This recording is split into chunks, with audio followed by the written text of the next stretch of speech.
Hi everyone, मैं हूं प्रगति और स्वागत करती हूं आप सभी का अपने यूट्यूब चैनल बैंकिंग विद प्रगति पर। इस सेशन में हम करंट अफेयर्स को हैंड रिटन नोट्स के थ्रू पढ़ेंगे। यहाँ मैं आपको करंट अफेयर्स को बहुत ही इजी एंड डिटेल्ड वे में एक्सप्लेन करने वाली हूँ।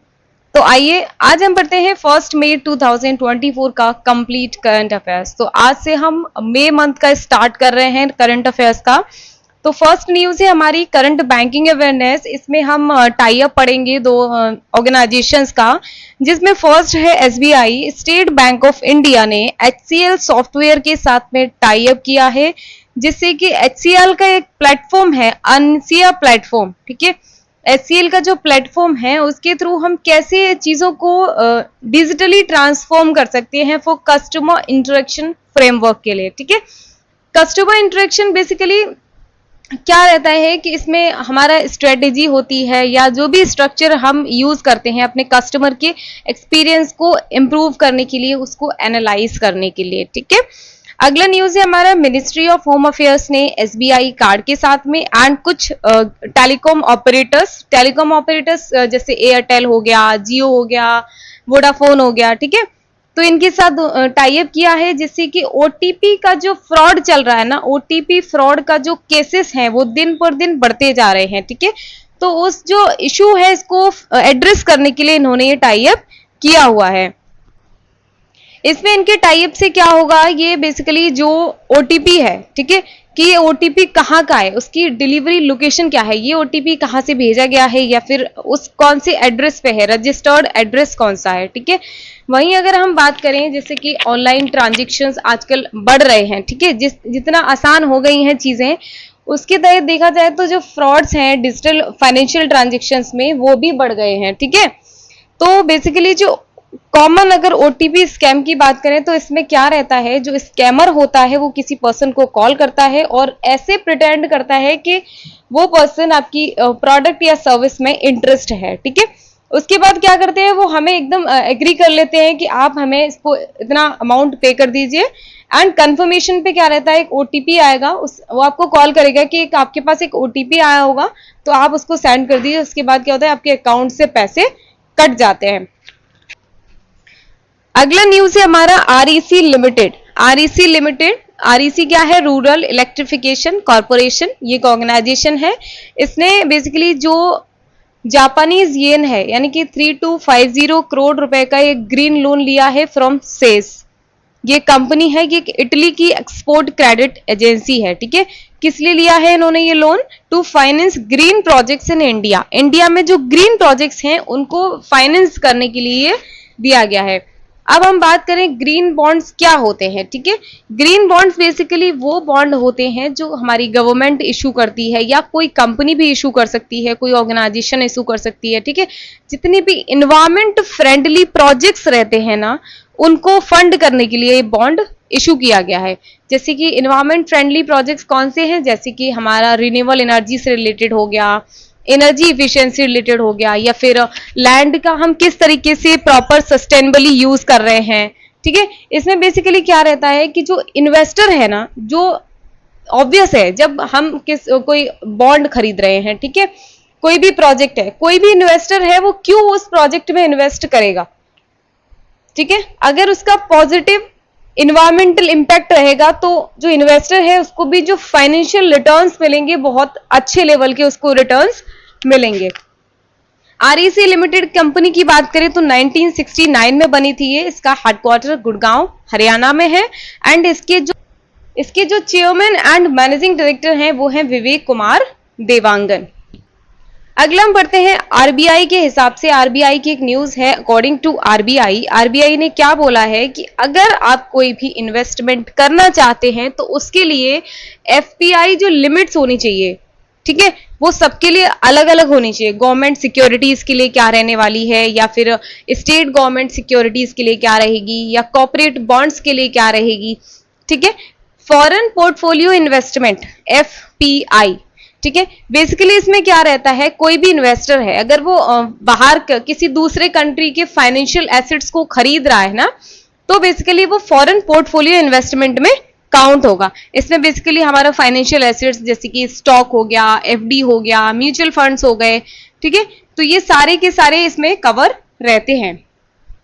तो हम यहाँ बात कर रहे हैं कि गवर्नमेंट सिक्योरिटीज में हमारा बॉन्ड्स रहता है, शेयर्स रहते हैं, डिबेंचर्स रहते हैं, ठीक है। तो उस केस में एफपीआई की जो लिमिट रहनी चाहिए वो हमारा जो भी सिक्योरिटी स्टॉक है ना उसका 6% होना चाहिए, ठीक है। आउटस्टैंडिंग सिक्योरिटी स्टॉक बेसिकली क्या होता है, वो शेयर्स होते हैं, ये आउटस्टैंडिंग शेयर्स जो सारे के सारे, जैसे कोई कंपनी है उसने अपने सारे के सारे शेयर्स हैं उनको वो इशू कर चुकी है, बेच चुकी है, ठीक है। अब उसके पास खुद का कोई भी शेयर नहीं है, ठीक है। तो वहां पे आउटस्टैंडिंग शेयर का एटलीस्ट 6% होना चाहिए गवर्नमेंट सिक्योरिटीज के लिए। वहीं अगर हम स्टेट गवर्नमेंट सिक्योरिटीज की बात करें तो 2% रहना चाहिए आउटस्टैंडिंग सिक्योरिटी स्टॉक्स का। एंड कॉर्पोरेट बॉन्ड्स के केस में 15% होना चाहिए। तो यहाँ हम आरबीआई के बारे में पढ़ेंगे। आरबीआई कब बना, तो 1 अप्रैल 1935 में। हेडक्वार्टर इसका मुंबई में है। गवर्नर है शक्तिकांत दास। एंड यहाँ पे deputy governor, 4 deputy governors appoint किए जाते हैं आरबीआई में। एक है T Ravishankar, M Rajeshwar Rao, doctor M D Patra and Swaminathan Janaki Raman. अगला हम पढ़ते हैं एफएसएआई ने अनाउंस किया है कि ये बोल रहे हैं कि जो भी स्पाइसेस मार्केट में आ रहे हैं, ठीक है, जो भी मार्केट स्पाइसेस आ रहे हैं या जो भी हर्ब्स आ रहे हैं तो उसका जो है क्वालिटी चेक होगा, ठीक है, उसका क्वालिटी चेक होगा। ये कब से इन्होंने बोल दिया है, हांगकांग एंड सिंगापुर ने 4 स्पाइसेस को बैन कर दिया है। इंडिया की तो कंपनीज है, सबने नाम सुने होंगे, एवरेस्ट और एमडीएच का, एमडीएच मसाले, ठीक है, सबने सुना है ना नाम। तो हांगकांग एंड सिंगापुर ने इनके 4 स्पाइसेस को बैन कर दिया है क्योंकि उसमें एक पेस्टिसाइड निकला था जिसका नाम है इथाइलिन ऑक्साइड, जिसकी वजह से क्या था, कैंसर होने के चांसेस थे, ठीक है, कैंसर का खतरा था, इसलिए उन जो मसाले हैं, जो स्पाइसेस हैं, उनको बैन कर दिया गया था यहाँ पे। उसके बाद एफएसएआई ने बोला है कि अब हम मार्केट में स्पाइसेस को लाने से पहले हम उसका क्वालिटी चेक करना चाहेंगे पहले। एफएसएआई की बात करें 2008 में बना था ये। हेडक्वार्टर इसका न्यू दिल्ली में है एंड इसकी चेयरमैन है अपूर्वा चंद्रा एंड इसके चीफ एग्जीक्यूटिव ऑफिसर हैं गांजी कमला वी राव। न्यूज है हमारा, सेंट्रल गवर्नमेंट ने अलाउ कर दिया है कि हम 99,500 टन अनियन, ठीक है, अनियन यानी कि प्याज, सब जानते हैं, सबको पता है ना। ये बोल रहे हैं कि हम 99,500 टन अनियन का एक्सपोर्ट करेंगे, ठीक है। कहां से, मेनली जो एक्सपोर्ट रहेगा वो महाराष्ट्र से रहेगा 6 नीबरिंग कंट्रीज को। तो यहाँ पे उसमें भी 2000 टन व्हाइट अनियन रहेगी जो कि कहाँ पे कल्टीवेट हुई है, Middle East and some European countries में। अब हम बात करें अनियन का प्रोडक्शन कितना हुआ है इस बार, पहले के लास्ट ईयर के कंपेयर में इस बार अनियन का प्रोडक्शन कम हुआ है। पिछली बार 2022-23 की बात करें तो पहले 302.08 लाख टन प्रोडक्शन हुआ था अनियन का। एंड इस साल 2023-24 की अगर हम बात करें तो 254.73 लाख टन हुआ है।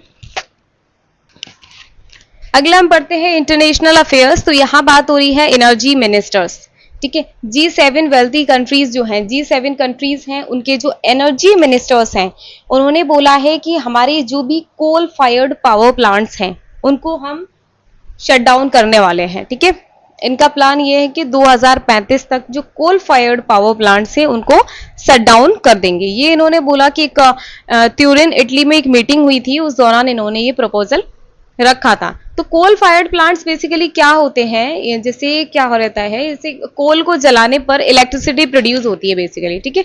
क्या होता है कि पहले हम कोल को एक बॉयलर में जलाते हैं, ठीक है, जिसके बाद क्या रहता है, स्टीम प्रोड्यूस होती है। तो वो जो स्टीम रहती है बहुत ही ज्यादा, उसमें बहुत ज्यादा ट्रेमेंडस प्रेशर यूज होता है, वो टर्बाइन के थ्रू फ्लो करती है जिससे कि जनरेटर घूमता है, ठीक है, और उससे इलेक्ट्रिसिटी प्रोड्यूस होती है। उसके बाद क्या होता है, जो स्टीम है वो कूल डाउन होती है, उसके बाद उसको फिर से पानी में कंडेंस्ड बैक कर दिया जाता है और फिर से वो बॉयलर में आ जाती है एंड फिर से ऐसे ही कंटिन्यू ये प्रोसेस चलता रहता है।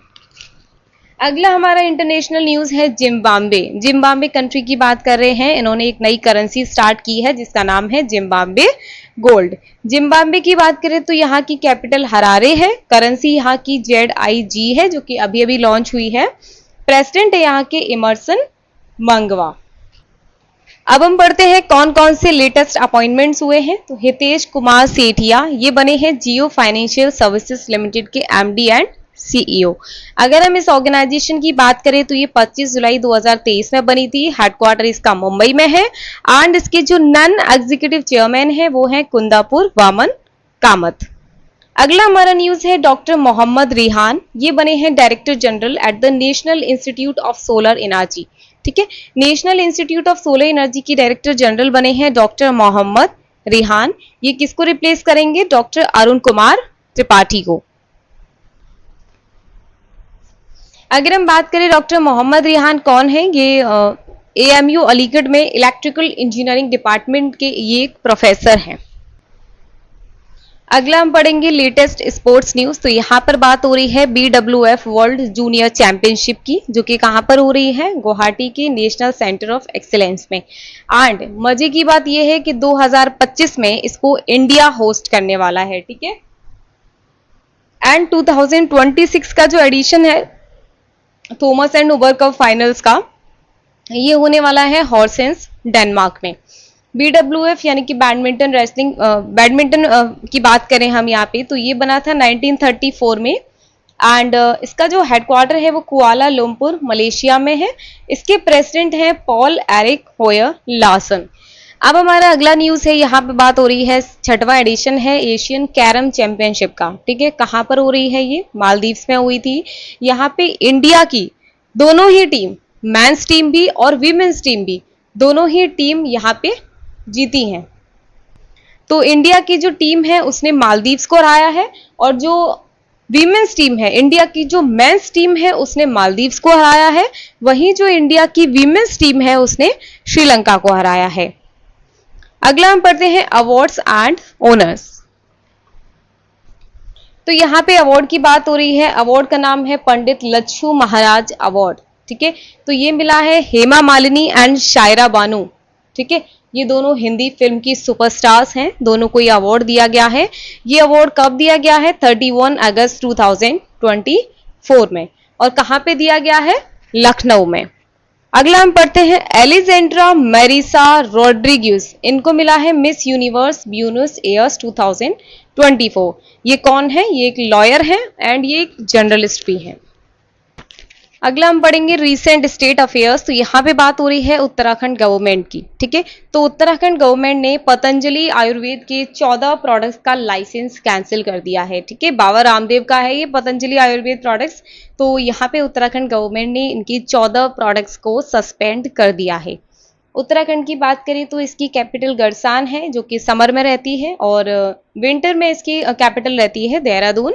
इसके चीफ मिनिस्टर हैं पुष्कर सिंह धामी, गवर्नर है गुरमीत सिंह।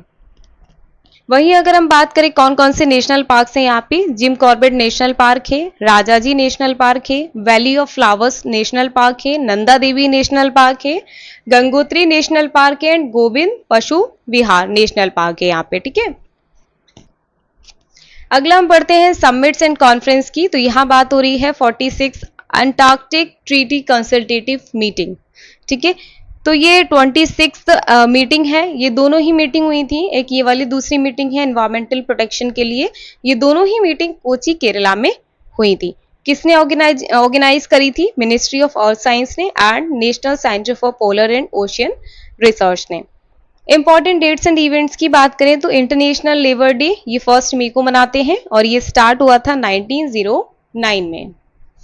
अगला हम पढ़ते हैं एक्स्ट्रा हाइलाइट्स। तो यहाँ पे बात हो रही है ATC टेलीकॉम इंफ्रास्ट्रक्चर। ठीक है, इनके पास वोडाफोन आइडिया का जो भी शेयर था, टोटल इनके पास 2.87% स्टेक था इनका, वो इन्होंने सेल कर दिया है 1840 करोड़ रुपए में।